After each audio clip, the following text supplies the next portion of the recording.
सारस्वते देवे गौरवाणि प्रचारिणे निर्विशेष शून्यवादी पाश्चात्यदेशतारिणे जय श्री कृष्ण चैतन्य प्रभु नित्यानंद श्री अद्वैता गदाधर श्रीवासादि गौरभक्तवृंद हरे कृष्ण कृष्ण कृष्ण हरे हरे हरे राम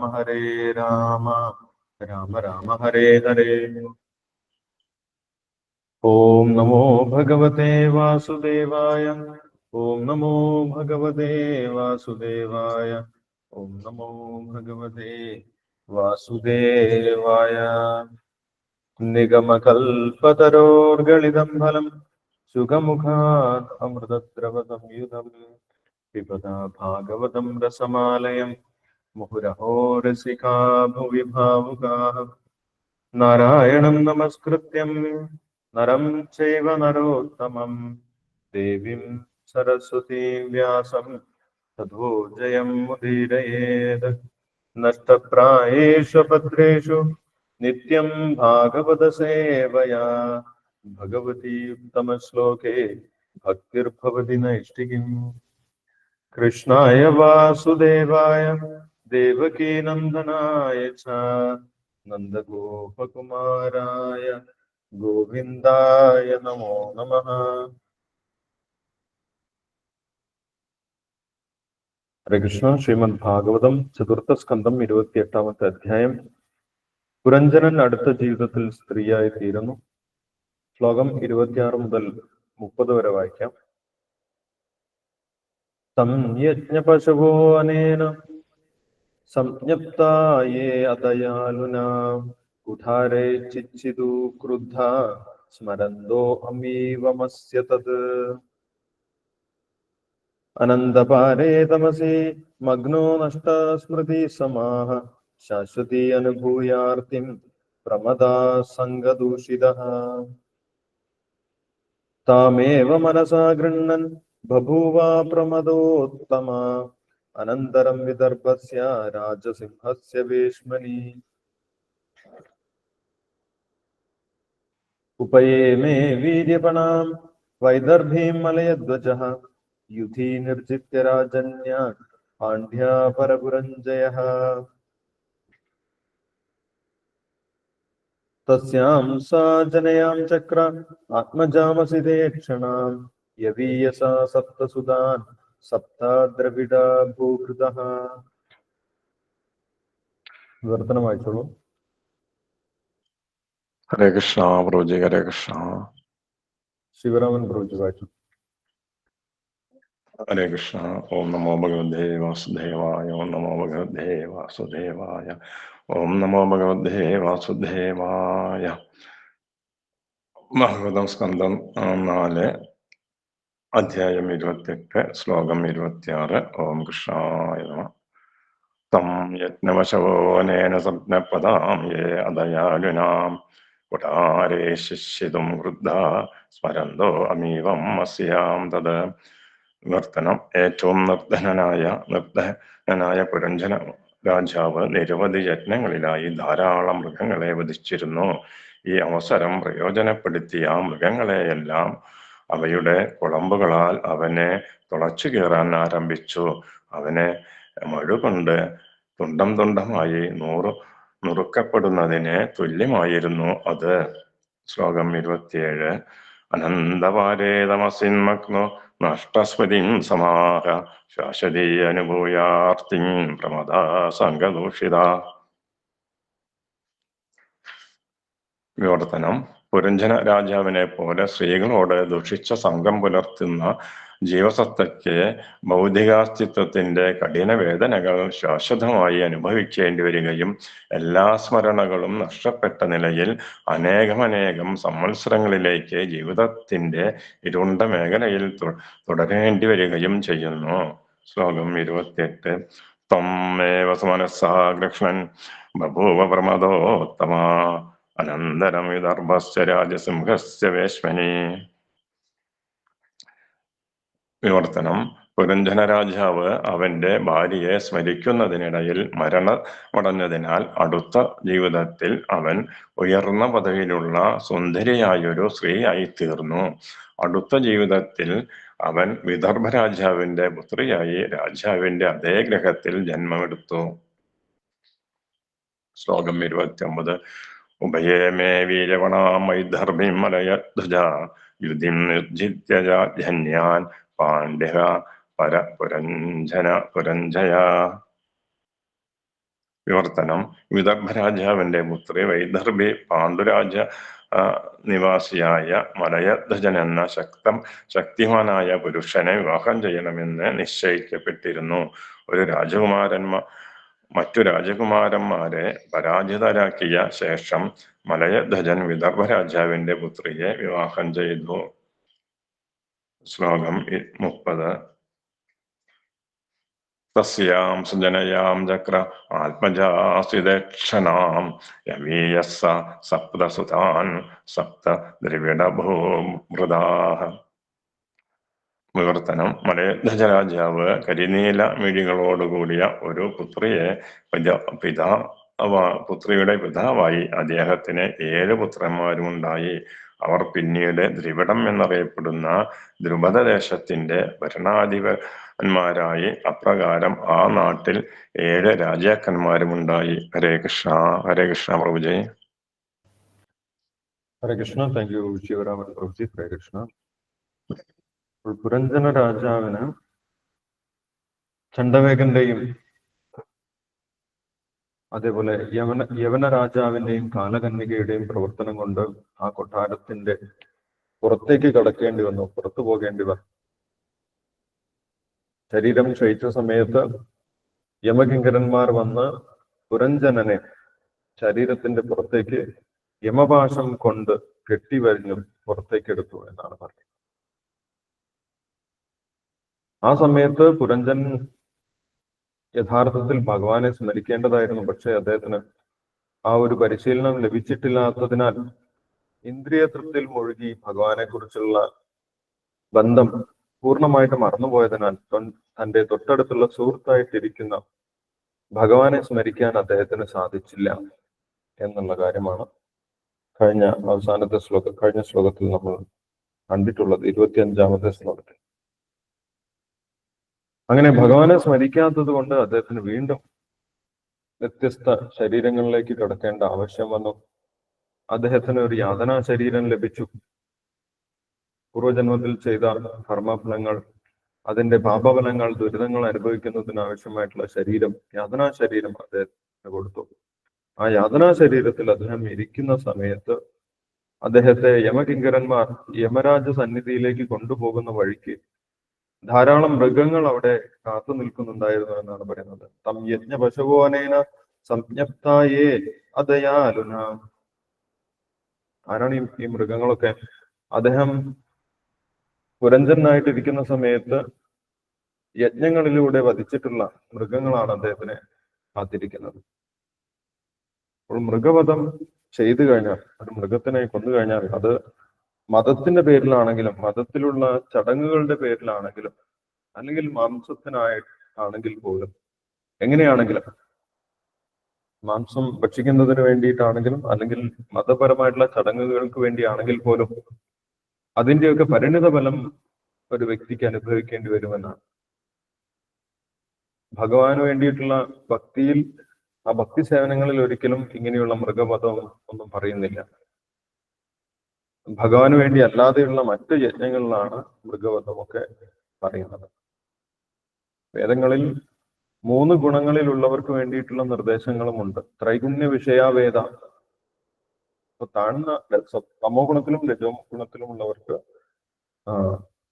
അവരുടെ മാംസഭോജനം കുറയ്ക്കുന്നതിന് വേണ്ടി യജ്ഞം ചെയ്ത് ആ യജ്ഞശിഷ്ടമായിട്ടുള്ള മാംസം മാത്രമേ ഭക്ഷിക്കാൻ സാധിക്കുള്ളൂ എന്നുള്ള നിർദ്ദേശങ്ങളൊക്കെ കൊടുത്തിട്ടുണ്ട്. അത് നിയന്ത്രണമാണ്. അല്ലെങ്കിൽ ഇന്ന് കാണുന്നത് പോലെയുള്ള യാതൊരു യജ്ഞവും ചെയ്യാതെയുള്ള മൃഗവധങ്ങൾ ഉണ്ടാവും. കശാപ്പുശാലകളിൽ യാതൊരു നിയന്ത്രണവുമില്ലാതെ മൃഗങ്ങളെ കൊന്നുകൊണ്ടുപോകും. അതിന്റെയൊക്കെ ഫലം വളരെ ഭീകരമായിരിക്കും, അല്ലെ? അപ്പൊ മാംസം എന്നുള്ള വാക്കിന്റെ അർത്ഥം ശീലപ്രഭാതര ഭാവാർത്ഥത്തിൽ വിശദീകരിക്കുന്നുണ്ട്. മാംസം എന്നുള്ളത് ഒരു സംസ്കൃത വാക്കാണ്. മാം സഹ, മാം എന്ന് പറഞ്ഞു കഴിഞ്ഞാൽ എന്നെ, മാം എന്നെ, സ എന്ന് പറഞ്ഞു കഴിഞ്ഞാൽ ഇതേപോലെ, അതുപോലെ തന്നെ. നിന്നെ ഞാൻ എന്താണോ ചെയ്യുന്നത്, മാംസത്തിന് വേണ്ടി ഞാൻ കൊല്ലുന്നു, നിന്റെ കഴുത്തും മുറിക്കുന്നു, അതേപോലെ തന്നെ നിനക്ക് എന്നെയും ചെയ്യാം എന്നുള്ളൊരു കോൺട്രാക്റ്റ് ആണ്, എന്നുള്ളൊരു സങ്കല്പമാണ്, അല്ലെങ്കിൽ കോൺട്രാക്റ്റ് ആണ്, വ്യവസ്ഥയാണ് മാംസം എന്നുള്ള വാക്കിന്റെ അർത്ഥം. മാംസം, ഒരു ജീവിയെ കൊല്ലുന്ന സമയത്ത് ഉണ്ടാക്കുന്ന വ്യവസ്ഥയാണ് മാംസം എന്ന് പറയുന്നത്. എന്നെയും നിനക്ക് ഇതേപോലെ തന്നെ ചെയ്യാം എന്നാണ് മാംസ എന്നുള്ള വാക്കിന്റെ അർത്ഥം. മാംസ, എന്നെയും ഇതേപോലെ തന്നെ ചെയ്യാം. ഇതാണ് ഒരു വ്യക്തി ഒരു മൃഗത്തെ കൊല്ലുമ്പോൾ ഉണ്ടാവുന്ന വ്യവസ്ഥ. അപ്പോൾ ഇദ്ദേഹം യജ്ഞങ്ങളുടെ പേരിൽ ഒരുപാട് മൃഗങ്ങളെ കൊന്നതുകൊണ്ട് അദ്ദേഹത്തിന് യമരാജ സന്നിധിയിലേക്ക് പോകുന്ന വഴിയിൽ അദ്ദേഹത്തിന് യമരാജ സന്നിധിയിലേക്ക് പോകേണ്ട ആവശ്യം ഉണ്ടായിരുന്നില്ല. യഥാർത്ഥത്തിൽ ഭഗവാനെ സ്മരിക്കുകയായിരുന്നെങ്കിൽ, ഭഗവാനെ സ്മരിക്കുന്ന വ്യക്തിക്ക് യമരാജ സന്നിധിയിലേക്ക് പോകേണ്ട ആവശ്യമില്ല. യമകിങ്കരന്മാർ വരുന്നില്ല.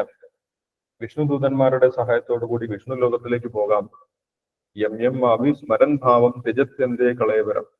ഭഗവാനെ സ്മരിക്കുകയാണെങ്കിൽ, അവസാന സമയത്ത് ഭഗവാനെ സ്മരിച്ചിരുന്നെങ്കിൽ ഭഗവാന്റെ അടുത്തേക്ക് പോകാമായിരുന്നു. പക്ഷേ ഇദ്ദേഹം അത് ചെയ്തില്ല. അതോടുകൂടി അദ്ദേഹത്തിന്റെ മനുഷ്യജന്മം പരാജയപ്പെട്ടു.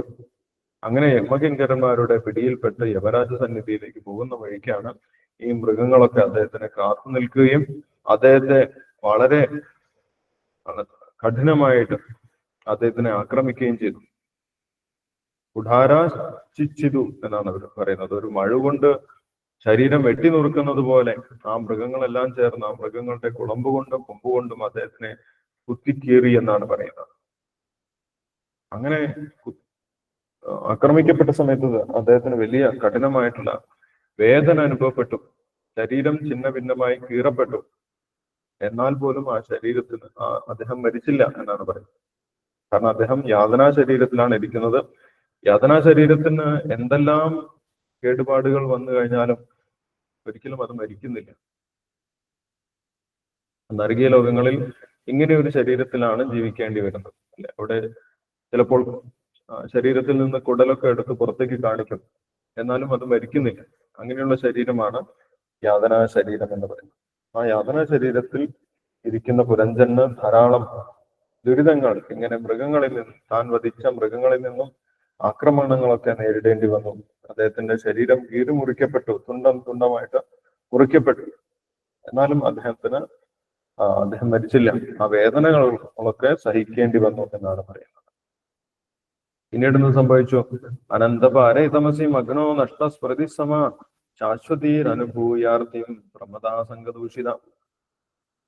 ഇദ്ദേഹം മനുഷ്യജന്മം കിട്ടിയിട്ടും ഭഗവാനെ കുറിച്ച് മനസ്സിലാക്കാതെ, ഭഗവാനെ സ്മരിക്കാതെ, ഭഗവാന്റെ നാമം ജപിക്കാതെ തന്റെ ജീവിതം പാഴാക്കി. സംഘദൂഷിത, വെറും ഇന്ദ്രിയ തൃപ്തി കൊണ്ട് മാത്രം ജീവിതം ചെലവഴിച്ചു. അതാണ് ജീവിതത്തിന്റെ ലക്ഷ്യമെന്ന് വെച്ച് ആ ജീവിതം ചെലവഴിച്ചു. അങ്ങനെ ആ മനുഷ്യജന്മം പാഴാക്കിയത് കൊണ്ട് അദ്ദേഹത്തിന്റെ ബുദ്ധി, ഭഗവാനെ കുറിച്ചുള്ള ഓർമ്മശക്തിയൊക്കെ നഷ്ടപ്പെട്ടു പോയി. അതുകൊണ്ട് അദ്ദേഹത്തിന് നരകീയ ലോകങ്ങളിൽ ഒരുപാട് വർഷം, അനന്തപാരെ, ഒരുപാട് വർഷം ഈ നരകീയ ലോകങ്ങളിൽ തമസ് എന്ന് പറയുന്നത് നരകീയമായിട്ടുള്ള ലോകങ്ങളാണ്. ആ നരകീയ ലോകങ്ങളിൽ അവിടെ ഭഗവാനെ കുറിച്ചുള്ള ഓർമ്മയില്ലാതെ ഒരുപാട് ദുരിതങ്ങൾ അനുഭവിച്ച് കിടക്കേണ്ടി വന്നു എന്നാണ് പറയുന്നത്. ആ യാതന ശരീരത്തിൽ അങ്ങനെ ഒരുപാട് കാലം ആ നരകീയ ലോകങ്ങളിൽ അദ്ദേഹത്തിന് കിടക്കേണ്ടി വന്നു എന്ന് പറയും. അതിനുശേഷം അദ്ദേഹത്തിന് അടുത്ത ശരീരം കിട്ടാനുള്ള യോഗ്യത ആയ സമയത്ത്, അനേക വർഷത്തിലെ നരകീയ ജീവിതത്തിന് ശേഷം ആണ് പുതിയൊരു ശരീരം ആ വ്യക്തിക്ക് കിട്ടുന്നത്. അത് ഏത് തരത്തിലുള്ള ശരീരമാണ്? ഒരു സ്ത്രീയുടെ ശരീരം അദ്ദേഹത്തിന് കിട്ടിയെന്നാണ് പറയുന്നത്. കാരണം ഇദ്ദേഹം മരിക്കുന്ന സമയത്ത് സ്ത്രീയെ കുറിച്ചായിരുന്നു ചിന്തിച്ചിരുന്നത്, തന്റെ പത്നിയെ കുറിച്ചായിരുന്നു ചിന്തിച്ചത്. എന്റെ പത്നി ഒരു പാവമാണ്, എന്നെ എല്ലാവിധത്തിലും സഹായിച്ചു എന്നൊക്കെ പറഞ്ഞ് എനിക്ക് സതുപദേശങ്ങളൊക്കെ തന്നു. എന്റെ ഏറ്റവും വലിയ സുഹൃത്തായിരുന്നു എന്റെ പത്നി എന്നൊക്കെ പറഞ്ഞിട്ട് ഇനി അവളെ ആരാണ് സംരക്ഷിക്കാൻ പോകുന്നത് എന്നുള്ള ചിന്തയിലാണ് പുരഞ്ജനൻ നേരത്തെ ശരീരത്തിൽ നിന്ന് പുറത്തേക്ക് വന്നത്. അതുകൊണ്ട് തന്നെ അദ്ദേഹത്തിന് ഒരു സ്ത്രീയുടെ ശരീരം സ്വീകരിക്കേണ്ടി വന്നു എന്നാണ് പറയുന്നത്. ഒരു സ്ത്രീയുടെ ശരീരം കിട്ടി എന്നാണ് പറയുന്നത്. യം വാഭിസ്മരൻ ഭാവം ത്യജത്യന്തേ കളയവരം തം തമേവേദി കൗന്ദേയ സദാ തദ്ഭാവ ഭാവിത. ശരീരം വെടിയുന്ന സമയത്ത് ഒരു വ്യക്തി എന്താണോ ചിന്തിക്കുന്നത്, അത്തരത്തിലുള്ള ശരീരമാണ് അടുത്ത ജന്മത്തിൽ കിട്ടുന്നത് എന്നാണ് പറയുന്നത്. അപ്പൊ നമുക്ക് ഇവിടെ മനസ്സിലാക്കാൻ സാധിക്കും, അടുത്ത ജന്മം പെട്ടെന്ന് കിട്ടിയിട്ടില്ല. യമരാജന്റെ അടുത്ത് പോയി യമപുരിയിൽ വെച്ച് ഒരുപാട് യാതനകൾ അനുഭവിച്ചതിന് ശേഷമാണ് അടുത്ത ജന്മം കിട്ടുന്നത്. മനുഷ്യ ശരീരം പാഴാക്കി കഴിഞ്ഞാൽ അതിന് വലിയ ശിക്ഷയുണ്ട്. മനുഷ്യ ശരീരം നിരുത്തരവാദപരമായിട്ട് ഉപയോഗിച്ചു, അതിന്റെ യഥാർത്ഥ ഉപയോഗം ചെയ്തില്ല. മനുഷ്യ ശരീരത്തിന്റെ ഒരേ ഒരു ഉപയോഗം ഭഗവാനെ കുറിച്ച് മനസ്സിലാക്കുക എന്നുള്ളതാണ്. അത് ചെയ്യാതെ മറ്റുള്ള കാര്യങ്ങൾക്ക് വേണ്ടി ഉപയോഗിച്ചു, ഇന്ദ്രിയ തൃപ്തിക്ക് വേണ്ടി മാത്രം ഉപയോഗിച്ചു.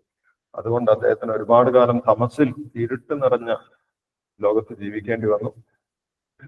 അതിന്റെ ശേഷം ഒരു ശരീരം കിട്ടി അദ്ദേഹത്തിന്. സ്ത്രീയുടെ ശരീരമാണ് അദ്ദേഹത്തിന് കിട്ടിയിട്ടുള്ളത്. അദ്ദേഹം വിദർഭ രാജ്യത്തെ രാജാവിന്റെ പുത്രിയായിട്ടാണ് ജനിച്ചത് എന്നാണ് പറയുന്നത്. അതുകൊണ്ട് പുരഞ്ജനൻ അടുത്ത ജന്മത്തിൽ വൈദർഭിയായിട്ടാണ് ജനിച്ചത് എന്ന് പറയും. വിദർഭ രാജ്യത്തിലാണ് അദ്ദേഹത്തിന് അടുത്ത ശരീരം കിട്ടിയിട്ടുള്ളത്. അനന്തരം വിദർഭസ്യ രാജസിംഹസ്യ വേശ്മനി, വിദർഭ രാജാവിന്റെ പുത്രിയായിട്ട് അദ്ദേഹം ജനിച്ചു. വൈദർഭി എന്നാണ് അദ്ദേഹം അറിയപ്പെട്ടത്. ആ വൈദർഭിയുടെ സ്വയംവരത്തിന്റെ അവസരമാണ് അടുത്ത ശ്ലോകത്തിൽ പറയുന്നത്. 29ാമത്തെ ശ്ലോകത്തിൽ വൈദർഭിയുടെ സ്വയംവരം നടക്കുന്ന സമയത്ത് മലയധ്വജൻ എന്ന് പറഞ്ഞിട്ടുള്ള ഒരു രാജാവ്, സ്വയംവരത്തിൽ പങ്കെടുക്കുകയും മറ്റു രാജാക്കന്മാരെ, രാജകുമാരന്മാരെയൊക്കെ തോൽപ്പിക്കുകയും ചെയ്തു. യുധി നിർജിത്യ രാജന്യ, മറ്റു രാജാക്കന്മാരെയൊക്കെ യുദ്ധത്തിൽ തോൽപ്പിച്ചു. യുധി നിർജിത്യ രാജന്യ പാണ്ഡ്യ പരപുരഞ്ജയ, അദ്ദേഹം പാണ്ഡ്യരാജ്യത്തെ രാജാവായിരുന്നു എന്നാണ് പറയുന്നത്. മലയധ്വജൻ എന്ന് പറയുന്നത് പാണ്ഡ്യരാജ്യത്തെ രാജാവായിരുന്നു. പരപുരഞ്ജയ, അദ്ദേഹം എല്ലാവരെയും തോൽപ്പിച്ചു, രാജ്ഞിയെ വിജയിച്ചു, രാജ്ഞിയെ നേടുന്നതിൽ വിജയിച്ചു എന്നാണ് പറയുന്നത്. അപ്പോൾ ഈ മലയധ്വജൻ യഥാർത്ഥത്തിൽ ആരാണ്, എന്തിനെയാണ് സൂചിപ്പിക്കുന്നത് എന്നെല്ലാം ഭാവാർത്ഥത്തിൽ ശീലപ്രഭുപാദർ വിശദീകരിക്കുന്നുണ്ട്. മലയധ്വജൻ എന്ന് പറയുന്നത് ഭക്തിയിൽ ഉറച്ചു നിൽക്കുന്ന ഒരു വ്യക്തിയാണ്. ഭഗവാന്റെ ശുദ്ധഭക്തനാണ്. മലയപർവ്വതം പോലെ ഭക്തിയിൽ ഉറച്ചു നിൽക്കുന്ന വ്യക്തിയാണ്. മറ്റൊരുപാട് ബുദ്ധിമുട്ടുകൾ ഉണ്ടെങ്കിൽ പോലും അതിനെയൊക്കെ തരണം ചെയ്ത് ഭക്തിയിൽ ഉറച്ചു നിൽക്കുന്ന ഒരു വ്യക്തിയാണ് മലയധ്വജൻ സൂചിപ്പിക്കുന്നത്. മറ്റു രാജാക്കന്മാരെ തോൽപ്പിച്ചു എന്ന് പറഞ്ഞു കഴിഞ്ഞാൽ മറ്റു മാർഗങ്ങളിലേക്കൊന്നും പോകാതെ, കർമ്മമാർഗത്തിലേക്കോ ജ്ഞാനമാർഗത്തിലേക്കോ ധ്യാനമാർഗത്തിലേക്കോ യോഗമാർഗത്തിലേക്കോ ഒന്നും പോകാതെ ഭക്തി മാർഗത്തിൽ തന്നെ അദ്ദേഹം ഉറച്ചു നിന്നു. മറ്റു മാർഗങ്ങളെയൊക്കെ അതിക്രമിച്ച് അതിനെയൊക്കെ തോൽപ്പിച്ച് അദ്ദേഹം ഭക്തിയിൽ തന്നെ ഉറച്ചു നിന്നു എന്നാണ് പറയുന്നത്. അതാണ് മറ്റു രാജാക്കന്മാരെ തോൽപ്പിച്ചു എന്ന് പറയുന്നത്. മലയധ്വജൻ എന്ന് പറയുന്നത് ഭക്തിയിൽ ഉറച്ചു നിൽക്കുന്ന ഭഗവാന്റെ ഭക്തനാണ് എന്ന് പറയുന്നത്. അവർക്കുണ്ടായ പുത്രന്മാരെ കുറിച്ചും പുത്രിയെ കുറിച്ചുമാണ് 30ാമത്തെ ശ്ലോകത്തിൽ പറയുന്നത്. അവർക്ക് സുന്ദരിയായിട്ടുള്ള കരിനീല മിഴികളോട് കൂടിയിട്ടുള്ള ഒരു പുത്രി ഉണ്ടായി എന്ന് പറയും. മലയധ്വജനും വൈദർഭിക്കും. അപ്പോൾ കരിനീല മിഴികളോട് കൂടിയിട്ടുള്ള സുന്ദരിയായ പുത്രി എന്ന് പറയുന്നത് ഭക്തി തന്നെയാണ്. ഇദ്ദേഹം ഭക്തനായതുകൊണ്ട് ഭക്തി തന്നെ അദ്ദേഹത്തിന്റെ പുത്രിയായിട്ട് വന്നു. അതുകൂടാതെ അദ്ദേഹത്തിന് 7 പുത്രന്മാരും ഉണ്ടായിരുന്നു എന്നാണ് പറയുന്നത്. യവീയസ സപ്തസുതാൻ സപ്തദ്രവിഡ ഭൂഭൃത, 7 പുത്രന്മാരും ഉണ്ടായി എന്ന് പറയും. അവരെല്ലാവരും പിന്നീട് രാജാക്കന്മാരായിട്ട് മാറി, ദ്രാവിഡ ദേശത്തിലെ രാജാക്കന്മാരായിട്ട് മാറി എന്നാണ് പറയുന്നത്. ഈ 7 പുത്രന്മാർ ആരാണ് എന്ന് വിശദീകരിക്കുന്നുണ്ട്. 7 പുത്രന്മാർ ഭക്തിയിലെ 7 പ്രക്രിയകളാണ്, 7 പ്രവർത്തനങ്ങളാണ് എന്ന് പറയും. ശ്രവണം, കീർത്തനം, വിഷ്ണു സ്മരണം, അർച്ചനം, വന്ദനം, ദാസ്യം എന്ന് പറഞ്ഞിട്ടുള്ള 7 പ്രവർത്തനങ്ങളാണ് ഈ 7 മക്കൾ എന്ന് പറയുന്നത്. യഥാർത്ഥത്തിൽ 9 വിധത്തിലുള്ള ഭക്തിയുണ്ട്, നവവിധ ഭക്തി. അതിൽ ആദ്യത്തെ 7 സാധാരണ വിധിഭക്തി നമ്മൾക്ക് എളുപ്പത്തിൽ ചെയ്യാൻ സാധിക്കുന്നത്. ഈ 7 ചെയ്യുന്നതിന്റെ ഫലമായിട്ടാണ് സാഖ്യവും ആത്മനിവേദനവും ലഭിക്കുന്നത്. അത് രാഗാനുഗ ഭക്തി സ്വാഭാവികമായിട്ടുള്ള ഭക്തിയാണ്. അപ്പൊ ആദ്യത്തെ 7 പദ്ധതികളാണ് ഈ 7 പുത്രന്മാരായിട്ട് പറയുന്നത് എന്നത്. സപ്തസുതാൻ 7 പുത്രന്മാരായിട്ട് പറയുന്നത്. അപ്പൊ വൈദർഭിക്കും മലയധ്വജനും 7 പുത്രന്മാരുണ്ടായി എന്ന് പറയും. ആ പുത്രന്മാരെന്താണ് ചെയ്തത്, മലയധ്വജൻ എന്താണ് സംഭവിച്ചത് എന്നെല്ലാം അടുത്ത ശ്ലോകങ്ങളിൽ വിശദീകരിക്കുന്നുണ്ട്. അത് നമുക്ക് അടുത്ത ദിവസം നോക്കാം. അപ്പൊ നമുക്ക് നാമജപം തുടരാം. ഹരേ കൃഷ്ണ. ഹരേ കൃഷ്ണ പ്രഭുജി. ഹരേ കൃഷ്ണ. ബിജു പ്രഭുജി ജപിച്ചു. ഹരേ കൃഷ്ണ. ജയ ശ്രീകൃഷ്ണ ചൈതന്യ പ്രഭു നിത്യാനന്ദ ശ്രീ അദ്വൈത ഗദാധര ശ്രീവാസാദി ഗൗരഭക്തർവൃന്ദ. ഹരേ കൃഷ്ണ കൃഷ്ണ കൃഷ്ണ ഹരേ